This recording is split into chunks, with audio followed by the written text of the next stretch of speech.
নমস্কার। আজকে আমরা সবাই মিলে একটু আতশবাজি দেখতে যাচ্ছি।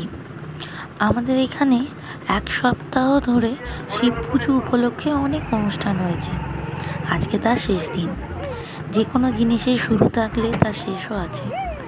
আজকে এই আতশবাজি দিয়ে আমাদের অনুষ্ঠান শেষ হয়ে যাবে।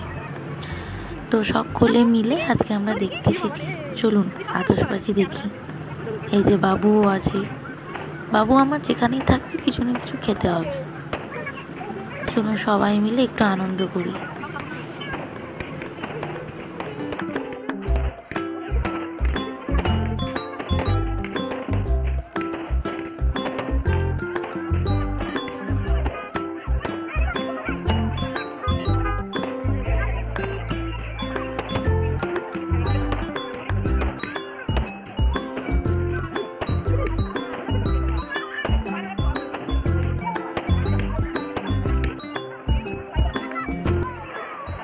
জানেন, আজকে মনটা খুব খারাপ, কারণ ১ সপ্তাহ ধরে আমাদের এই পাড়াটা খুব আনন্দের সঙ্গে সবাই মিলে খুব সুন্দর সময় কাটাচ্ছিলাম। ছোটো বাচ্চাদেরও খুব আনন্দ হচ্ছিল, কিন্তু কাল থেকে সব কিছু চুপচাপ। আর এত আলো, এত লোকজনের আসা যাওয়া আর কিছুই হবে না। তাই মনটা আজকে খুব খারাপ লাগছে যে আজকেই সব কিছু শেষ।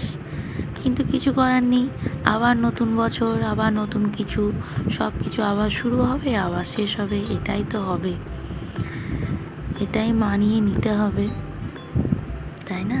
কিন্তু সব কিছুর মাঝেও মনটা ভালো নেই, খারাপ লাগছে, বড্ড খারাপ লাগছে যে কাল থেকে আর সেই আনন্দটা হবে না।